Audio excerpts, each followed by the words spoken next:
Okay, good morning students. వాళ్ళ క్లాస్లో మనం స్టేట్స్ ఆఫ్ మ్యాటర్ నుంచి ఇంపార్టెంట్ క్వశ్చన్స్, ప్రీవియస్ ఇయర్ వచ్చిన క్వశ్చన్స్ని ఎక్స్ప్లెయిన్ చేసుకుందాం. ఫస్ట్ మనం ఈ చాప్టర్ నుంచి వెయిటేజ్ కానీ ఇలాంటి క్వశ్చన్స్ వస్తాయి కానీ చూద్దాం. ఫస్ట్ ఇక్కడ నుంచి మనకి ఎంసెట్లో మినిమం 1 క్వశ్చన్ ప్రతి సంవత్సరం రిపీటెడ్గా వస్తుంటుంది. 1 క్వశ్చన్. స్టాండర్డ్ దగ్గరకు వస్తే ఇది యావరేజ్ స్టాండర్డ్ క్వశ్చన్. ఈజీగానే ఉండదు, హార్డ్గా కూడా ఉండదు. ఇక్కడ ఎక్కువగా repeated questions numerical based questions ఉంటాయి. న్యూమరికల్ బేస్డ్ క్వశ్చన్సే ఎక్కువగా రిపీటెడ్గా వస్తుంటాయి. గ్యాస్ లాస్ మీద ఫస్ట్ ప్రయారిటీ. ఇక్కడ మనం ఇంపార్టెంట్ టాపిక్స్, ఎక్కువగా రిపీటెడ్ క్వశ్చన్స్ వస్తున్న టాపిక్స్ వస్తే gas laws, Boyle's law, Charles law, Avogadro's law, Dalton's law, Graham's law, ideal gas equation, వీటి నుంచి కొంత. Next deviations from ideal behaviour, van der Waals equation. Deviations from ideal behaviour అంటే gases ideal behaviour నుంచి ఎలా deviate అవుతాయి, ఈ topic ఒకటి. Next one critical temperatures and liquefaction of gases, critical phenomenas అంటే ఈ టాపిక్ నుంచి ఒక 4 గ్యాసెస్ ఇస్తాడు, వాటికి క్రిటికల్ టెంపరేచర్ ఇస్తాడు. ఏ గ్యాస్ ఈజీగా లిక్విఫై అవుతుంది, ఏ గ్యాస్ ఈజీగా లిక్విఫై అవ్వదు, ఇలాంటి క్వశ్చన్స్ ఎక్కువ ఉంటాయి. అలాగే వాన్ డెర్ వాల్ కాన్స్టెంట్ ఇస్తాడు. 4 గ్యాసెస్ ఉంటాయి, వాటికి van der Waal constant values చెప్తాడు మనకి. వాటిలో నుంచి ఏ గ్యాస్ ఈజీగా లిక్విఫై అవుతుంది లేదా లిక్విఫై అయ్యే ఆర్డర్, ఇంక్రీజింగ్ ఆర్డర్ కానీ డిక్రీజింగ్ ఆర్డర్ కానీ అడుగుతుంటాడు. ఇలాంటి క్వశ్చన్స్ మనకి ఎక్కువగా వస్తుంటాయి. The lowest temperature at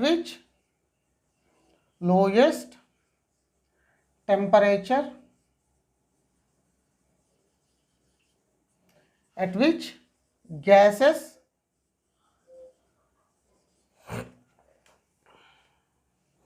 occupy zero volume. Gases occupies zero volume. కింద 4 ఆప్షన్స్ ఉంటాయి. ఆప్షన్స్ ఏమి ఇవ్వట్లేదు, రాయట్లేదు, మనం డైరెక్ట్గా క్వశ్చన్ ఎక్స్ప్లెయిన్ చేసుకుందాం. సో ఈ క్వశ్చన్ మనకి Charles law based question. Charles law ఏంటి?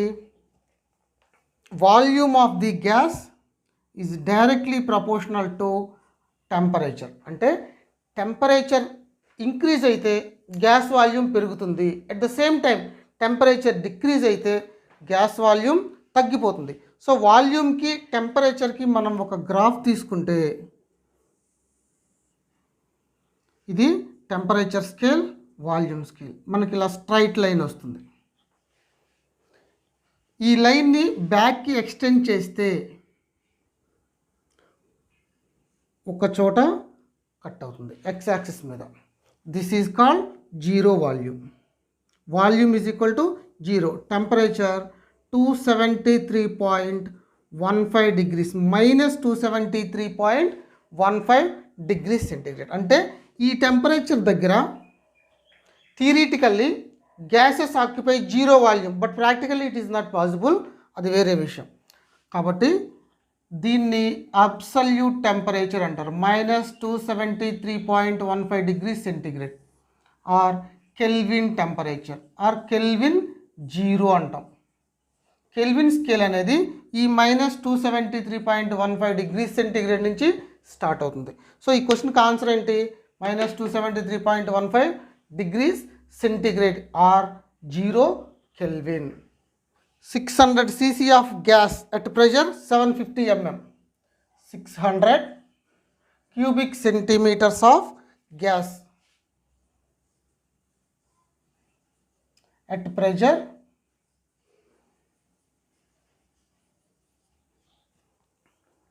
750 mm of Hg. 750 millimeters of mercury is compressed to 500 cc. అంటే గ్యాస్ని కంప్రెస్ చేస్తున్నాం, అంటే ప్రెషర్ పెంచుతున్నాం. ప్రెషర్ పెంచితే దాని వాల్యూమ్ ఎంత అయింది? 500 cc అయింది. టెంపరేచర్ కాన్స్టెంట్గా ఉంది. Temperature is constant. మనం టెంపరేచర్లో ఎలాంటి చేంజెస్ చేయట్లేదు. సో అలాంటప్పుడు calculate the increasing pressure is, calculate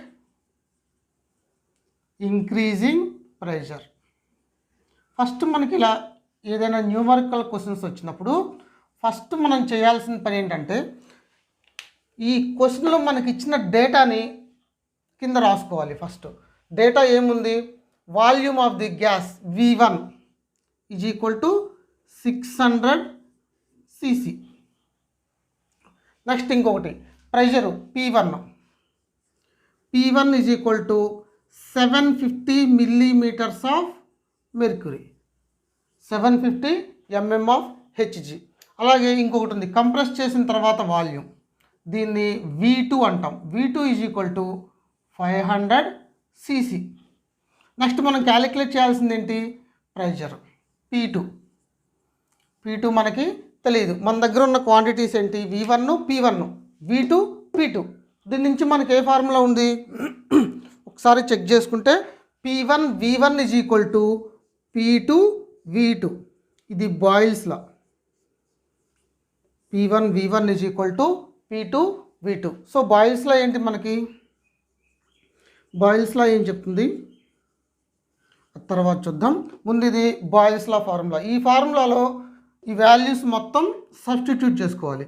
P1 is equal to 750 into 600 that is equal to V2 is equal to 500 into P2. So P2 వాల్యూని బయటికి తీసుకొస్తే P2 is equal to 750 into 600 by 500. దీన్ని simplify చేసుకుంటే మనకి ఎంత వస్తుంది, 900 millimeters of mercury, 900 mm of mercury ఇది. So ఇంతకు ముందు ఉన్న ప్రెషర్ ఎంత, 750, ఫైనల్ ప్రెషరు 900. అంటే ఇంక్రీజింగ్ ప్రెషర్ ఎంత వస్తుంది, 900 minus 750 is equal to 150 mm of Hg. ఇంత ప్రెషరు పెంచారు. ఇది మనకి answer. 150 millimeters of mercury pressure increases. మనకి అడిగింది క్వశ్చన్లో క్యాలిక్యులేట్ ఇంక్రీజింగ్ ప్రెషర్ ఎంత ఇంక్రీజ్ అయిందో చెప్పమంటున్నాడు, అంతేగాని ఫైనల్ ప్రెషర్ ఎంతో చెప్పమనట్లేదు. సో మనకి ఇక్కడ వచ్చింది ఫైనల్ ప్రెషర్. సో ఫైనల్ ప్రెషర్ని ఇనీషియల్ ప్రెషర్ తీసేస్తే మనకి 150 millimeters ఆఫ్ మెర్క్యూరీ వస్తుంది. ఇది దీనికి answer. 500 milliliters of nitrogen gas, temperature ఎంత, 27 degrees centigrade. at 27 degrees centigrade it is cool to -5 degrees. ఈ కండిషన్లో దీన్ని -5 degrees centigradeకి కూల్ చేశారంట. అట్ సేమ్ ప్రెషర్లో ఎలాంటి మార్పు రాకుండా, సేమ్ ప్రెషర్లో చేంజ్ అవ్వలేదు. ద న్యూ వాల్యూమ్ బికమ్స్, వాల్యూమ్ని క్యాలిక్యులేట్ చేయాలి. న్యూ వాల్యూమ్ బికమ్స్ అంటే ఒక గ్యాస్, నైట్రోజన్ గ్యాస్ తీసుకున్నాడు, దాని టెంపరేచర్ 27 degrees ఉంది, దాని వాల్యూమ్ 500 ml ఉంది. దాన్ని -5 degreesకి కూల్ చేస్తే ప్రెషర్ని మార్చకుండా దాని వాల్యూమ్ ఎంత వస్తుంది. ఎప్పట్లాగే ముందు మనం డేటా మొత్తం రాసేసుకుందాం. 500 ml V1 is equal to 500 ml. Next temperature ఉంది, T1 ఈజ్ ఈక్వల్ టు 227. దీన్ని అబ్సల్యూట్ స్కేల్ టెంపరేచర్లో కన్వర్ట్ చేసుకోవాలి. క్యాలిక్యులేషన్లో మనం ఎప్పుడైనా కానీ టెంపరేచర్ని డిగ్రీస్లో కాదు కెల్విన్స్లో తీసుకోవాలి. కెల్విన్స్లోకి మార్చాలంటే ఏం చేయాలి, ప్లస్ 273.15 లేదా 273తో ప్లస్ చేయాలి. That is equal to 300 kelvin వస్తుంది. నెక్స్ట్ V2 న్యూ వాల్యూమ్, ఇది మనం క్యాలిక్యులేట్ చేయాలి. T2 temperature -5 degrees centigrade, -5 plus 273 is equal to 268 kelvin. 268 kelvin. So ఇది మన దగ్గర ఉన్న డేటా. దీని నుంచి మనకు ఫార్ములా ఏమొస్తుంది, V1 by T1 is equal to V2 by T2. ఒక రిలేషన్ గుర్తుపెట్టుకోండి, అన్నిటికీ యూజ్ అవుతుంది. P1 V1 by T1 is equal to P2 V2 by T2. వీటిలో ఏ క్వాంటిటీ అయితే ఉందో వాటిని తీసుకోవటం, లేని దాన్ని ఎలిమినేట్ చేయటమే. ఫస్ట్ మనకి V1 ఈ వాల్యూస్ అన్నీ సబ్స్టిట్యూట్ చేసుకుందాం. 500 by 300 kelvin is equal to V2 మనం క్యాలిక్యులేట్ చేసుకోవాల్సింది. V2 by T2 268. ఫైనల్గా V2 వాల్యూని సింప్లిఫై చేస్తే మనకి ఎంత వస్తుంది? 446.6 ml. ఇది అంటే గ్యాస్ని 27 డిగ్రీస్ నుంచి -5 డిగ్రీస్కి కూల్ చేస్తే వాల్యూమ్ అనేది 500 నుంచి 446.6 mlకి తగ్గిపోతుంది. ఇదే ఇలా సాల్వ్ చేసుకోవాలి ఈ క్వశ్చన్ని. 500 ml of air at 760 mm of pressure.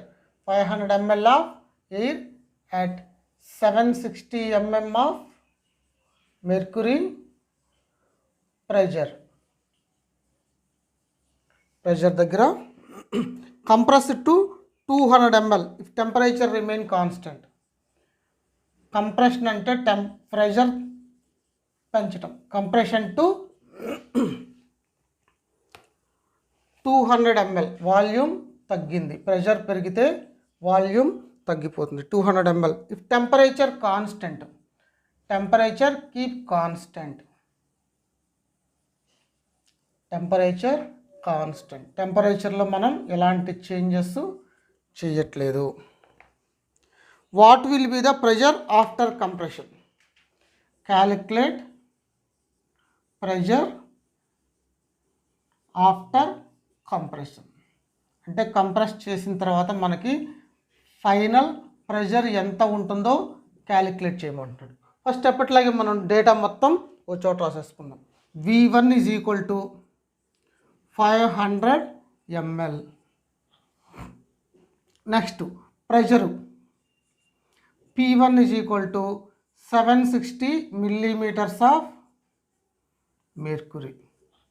Next V2 is equal to 200 ml. Next P2 is equal to X.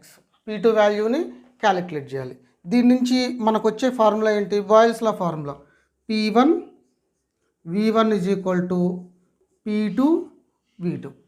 Values అన్ని సబ్స్టిట్యూట్ చేస్తే P1 is equal to 760 into 500 that is equal to 200 into P2. So ఇప్పుడు మనం P2 value బయటికి తీసుకొస్తే ఏమొస్తుంది? P2 is equal to 760 into 500 by 200. దీన్ని solve చేయాలి. Solve చేస్తే మనకి 1900 mm ఆఫ్ మెర్క్యూరీ ఇంత వాల్యూ వస్తుంది. ఇది answer. Next one. On a ship sailing from fifth one. On a ship sailing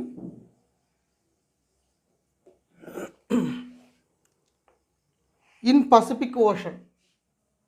In Pacific Ocean. ఒక షిప్ పసిఫిక్ ఓషన్లో మూవ్ అవుతుంది. Temperature is 23.4 degrees. Temperature is 23.4 degrees centigrade. A balloon is filled with 2 liters of air. A balloon is filled with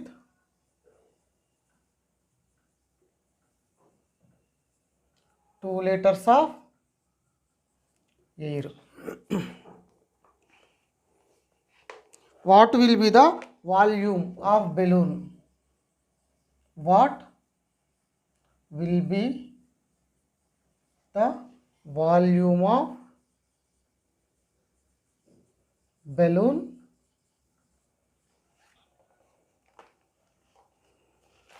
when ship reaches to Indian Ocean. When ship reaches to Indian Ocean.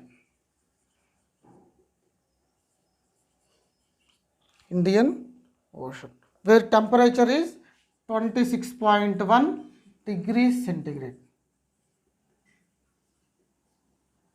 ఇది మన question. So మీరు ఎంసెట్కి సంబంధించి ఏ book కొన్నా, ఏ notes, ఏ material ఉన్నా ఈ model question అయితే మీకు ఖచ్చితంగా ఉంటుంది. ఎందుకంటే ఇది మోస్ట్ ఇంపార్టెంట్ మోడల్ కాబట్టి. మీరు ఎంసెట్కి స్టాండర్డ్లో కానీ, మెయిన్ స్టాండర్డ్లో కానీ ఏ బుక్ కొన్నా, ఏ నోట్స్ తీసుకున్నా వాటిల్లో ఈ మోడల్ క్వశ్చన్ అయితే ఖచ్చితంగా ఉంటుంది. ఈ క్వశ్చన్ లేకుండా మనకి స్టేట్స్ ఆఫ్ మ్యాటర్ అనే చాప్టరే ఉండదు. ఇది అంత ఇంపార్టెంట్ క్వశ్చన్. సో ఇక్కడ మనకి డేటా ఏముంది? ఫస్ట్ టెంపరేచర్ ఉంది. పసిఫిక్ ఓషన్ దగ్గర టెంపరేచర్ ఎంత ఉంది? T1 is equal to 23.4 degree centigrades నుంచి మనం కెల్విన్స్కి మార్చుకోవాలి. 273 that is equal to 296.4. Next volume V1, volume బెలూన్లో ఎంత ఉంది? 2 లీటర్స్ ఉంది. నెక్స్ట్ T2 టెంపరేచర్ ఇండియన్ ఓషన్లో 26.1 plus 273 that is equal to 299.1 kelvin. V2ని మనం క్యాలిక్యులేట్ చేసుకోవాలి. ఒక షిప్ పసిఫిక్ ఓషన్లో ఉన్నప్పుడు ఒక బెలూన్లో 2 లీటర్స్ వాల్యూమ్ ఉండే ఎయిర్ని ఫిల్ చేశారు. అక్కడ టెంపరేచర్ 23.4 డిగ్రీస్ ఉంది. ఆ షిప్ మనకి ఇండియన్ ఓషన్లోకి వచ్చేటప్పటికి అక్కడ టెంపరేచర్ చేంజ్ అయింది, 26.1 డిగ్రీస్ ఉంది. ఇప్పుడు ఆ బెలూన్ వాల్యూమ్ ఎంత ఉంటుంది? సో ఇక్కడ మనకి యూజ్ అయ్యే ఫార్ములా ఏంటి? V1/T1 is equal to V1/T1 is equal to V2/T2. ఈ రిలేషన్ యూజ్ అవుతుంది. మనకున్న వాల్యూస్ అన్నీ కూడా ఈ రిలేషన్లో సబ్స్టిట్యూట్ చేసుకుంటే V1 is equal to 2/296 is equal to V2 unknown quantity మనం క్యాలిక్యులేట్ చేయాలి బై 299.1 క్రాస్ మల్టిప్లికేషన్ చేసుకున్న వస్తుంది. Next 299.1 into 2 is equal to 296 into V2. So V2ని బయటికి తీసుకొస్తే V2 is equal to 299.1 into 2/296. దీన్ని సింప్లిఫై చేసుకుంటే మనకి ఆన్సర్ వస్తుంది. సో ఇప్పుడు దీనికి ఆన్సర్ ఎంత? 2.18 లీటర్స్. 2.18 లీటర్స్ అంటే 180 ml of volume increases. Next కనిపించట్లేదు బోర్డులో. Pressure of mixer of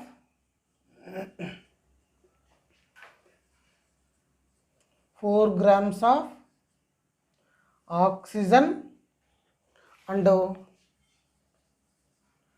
2 grams of hydrogen. అంటే ఒక బల్బులో 4 grams of oxygen ఉంది, 2 grams of hydrogen ఉంది in a bulb. Volume is 1 liter. Volume is 1 liter at 0 degrees centigrade. Is ఇది question. మనకి ఇక్కడ ఏం క్యాలిక్యులేట్ చేయాలి? ప్రెషర్ని క్యాలిక్యులేట్ చేసుకోవాలి. మనకి ఇచ్చిన values 4 grams of oxygen, 2 grams of hydrogen, అలాగే volume 1 litre, temperature 0 degrees centigrade. So మనకి ఇక్కడ యూజ్ అయ్యే ఫార్ములా ఏంటంటే PV is equal to NRT, ideal gas equation. So P is equal to NRT by V. ఈ ఫార్ములాని use చేసుకోవాలి pressure calculate చేయడానికి. First మనకి ఇచ్చిన డేటా రాసుకుందాం ఎప్పట్లాగే. P is equal to unknown quantity. V is equal to 1 litre. R is equal to universal constant 0.082. T is equal to 0 degrees centigrade plus 273. So 273 kelvins. So next N number of మోల్స్ని calculate చేసుకోవాలి. N ఏముంది 4 grams of oxygen 4/16 4/16 is equal to 0.1. అలాగే hydrogen 2 grams 2/2 is equal to 1. So N is equal to 1.1 moles.